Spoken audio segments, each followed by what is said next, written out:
Les animes et mangas peuvent nous partager d'incroyables et variés récits. Pirates, ninjas, démons, romances, aventures, il y en a pour tous les goûts. Dans ces histoires, ce sont aussi les personnages avec qui on va partager ces folles aventures qui peuvent nous inspirer, nous faire vibrer, ou bien même nous fasciner. Aujourd'hui, les projecteurs se braquent sur un être qui n'a cessé d'aller de l'avant. Un homme dont son génie créatif n'égalait que son optimisme. Combattant humain du 8ème round du Ragnarok, il est considéré comme le seul et unique sorcier de l'humanité. Voici l'analyse sur Nikola Tesla.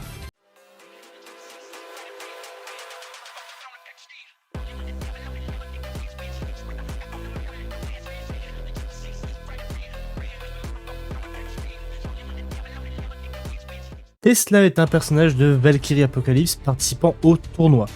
Il aura donc sa première apparition au chapitre 66. Il est présenté tel que le plus grand scientifique, et de nombreux titres lui sont assignés. Le plus important étant le seul sorcier de l'histoire de l'humanité. D'ailleurs, Tesla représente la figure parfaite du scientifique. Premièrement, son introduction montre l'étendue de son intelligence, mais également l'endurance que peut avoir son cerveau.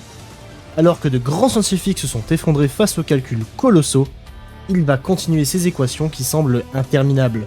Tout ça dans le but de créer une armure de combat. Arriver dans l'au-delà était une aubaine pour lui.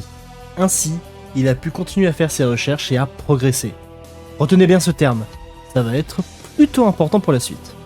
Au niveau de ses Valkyres, il fera équipe avec Gondul, la 9ème des 13 Valkyres.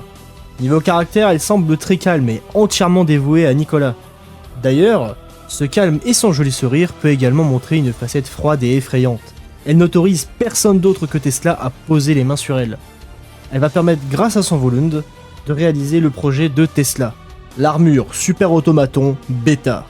Le contexte étant posé, passons à la première partie. C'est durant ce 8ème round du Ragnarok que Tesla va devoir combattre le scientifique maudit Belzebub. Belzebub, comme vous voulez. On va l'appeler Bel pour faciliter la chose. De ce fait, ce qui est intéressant de remarquer n'est pas uniquement que ce sont deux scientifiques qui s'affrontent, mais bien que les deux soient de la même profession, mais qu'ils s'opposent de manière très extrême.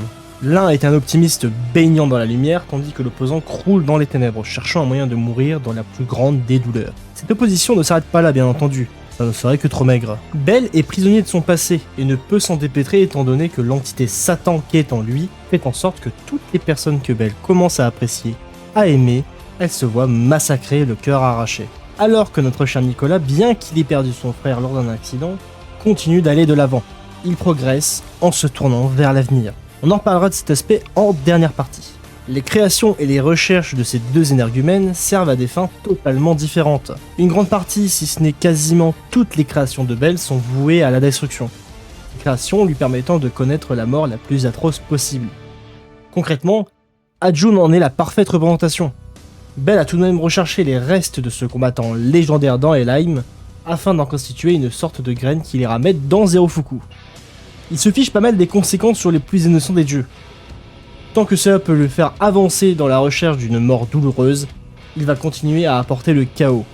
A contrario, Tesla s'oppose à la destruction. Pour lui, la destruction est l'un des actes les plus stupides. Ce discours se transpose à tout, y compris à son arsenal. De toutes ces techniques, aucune n'est purement pour la destruction, mis à part le fait de frapper son adversaire. Il va toujours créer, que ce soit la zone Gematria, donc la téléportation, sa frappe plasma, ou encore les Tesla Steps. Là où les attaques de Bel se basent sur de la destruction avec son système de vibration. Donc concrètement, on est sur l'image de la création qui s'oppose au vide. Par ailleurs, je trouve que c'est assez intéressant vis-à-vis de la défaite de Tesla par rapport à l'image que ça renvoie. Notre cher scientifique s'oppose à la destruction, n'est-ce pas? C'est un beau comble, je trouve, que la lance qui est représentée perde face au bouclier que représentait Bel sur ce climax. Si l'on pouvait caractériser un mot pour Tesla, c'est bel et bien évolution. Cette évolution, ce progrès, Tesla va en parler durant tout son combat et même lors de son flashback. Nikola avance cette idée qu'il faut que l'on continue à transmettre ses connaissances, de cette façon que le genre humain a toujours développé de nouvelles idées, de nouveaux concepts, et qu'il a pu surmonter certains obstacles. En reprenant son histoire, avec la mort tragique de Dan à cause d'un nucléaire, son moulin était inachevé. Mais pour notre scientifique, rien n'était fini. C'est avec 6 ans de dur labeur qu'il achèvera la construction du moulin, avec comme base les travaux de Dan. Quelque part, l'existence de son frère ne disparaîtra pas, car il aura laissé une trace de son existence. Il aura apporté sa pierre à l'édifice. C'est d'ailleurs pourquoi Tesla n'en veut pas aux scientifiques d'avoir volé ses travaux. Pour lui, c'est exactement comme ça que la science fonctionne. C'est quelque chose qu'il appuie face à Bell en disant « La détention d'informations est une honte. Je partagerai toutes mes connaissances sans aucune retenue. » Pour ajouter un détail là-dessus, lui-même dit que pour la construction du moulin, il n'a rien créé de zéro. Il a repris les plans de Dan en y ajoutant des améliorations. La fin et mort de Tesla ressemble à celle d'Adam. D'ailleurs, beaucoup feront le rapprochement, parfois même en disant que c'est un simple copier-coller qui ne fonctionne pas. Si c'était le cas, ce serait plutôt mauvais. Mais la réalité en est tout autre. Leurs morts à tous les deux n'ont pas du tout le même impact. Adam a montré que l'on pouvait se battre contre les dieux, laissant l'humanité unie, mais avec un sentiment de vengeance. Tandis que Tesla nous a montré que l'on pouvait les surpasser et évoluer à un niveau encore supérieur. Et c'est bien appuyé par Zeus qui disait que même lui n'aurait jamais pu prévoir une telle utilisation de son pouvoir. S'il a perdu, c'est bien car justement son adversaire a bien plus évolué que lui. Avant son discours, on peut remarquer que les humains sont en train de sombrer dans le désespoir, succomber à la fatalité des épreuves de la vie, la menace des dieux. Mais Tesla n'est pas du tout de cette approche. Dans ces derniers instants, c'est en délivrant un ultime message sur l'espoir et le progrès qu'il leur donnera la force de continuer.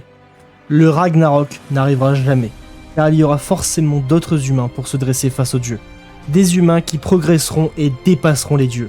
Tesla a bien une mort proche de celle du père des hommes, mais il a été encore plus loin. En reprenant les travaux du père, il a terminé le fait de rassembler les humains. L'humanité ne fait qu'un. Tesla est donc un personnage qui aura marqué des esprits. Le message qu'il transmet tout le long de son round est certainement l'un des plus beaux de tout Valkyrie Apocalypse. Ne vous laissez pas abattre par les épreuves de la vie. Vous allez être confronté à des obstacles, mais n'abandonnez jamais. Comptez-les, à plusieurs si besoin. Une fois que cette épreuve sera surmontée, vous aurez évolué. Inspirez-vous des meilleurs, dépassez-vous que ce soit dans votre vie professionnelle, personnelle, allant du sport au dessin. Ne vous laissez jamais abattre par vos échecs. L'échec n'est qu'une étape pour évoluer. Je vous remercie d'avoir regardé cette vidéo, ça me tenait à cœur vu que parler de mon deuxième manga favori c'est toujours un plaisir et parler du personnage le plus détesté niveau francophone, c'est aussi super sympa. J'en ai pas parlé dans la vidéo, mais bien que je valide et que j'apprécie beaucoup Tesla, je ne pourrais jamais dire que son combat contre Bell est l'un des meilleurs. Et c'est pourquoi je risque de sortir une vidéo un peu plus tard sur les défauts de ce combat. Parler un peu des nombreux coches qui ont été malheureusement ratés, mais également sur ce qu'a réussi à faire cet affrontement.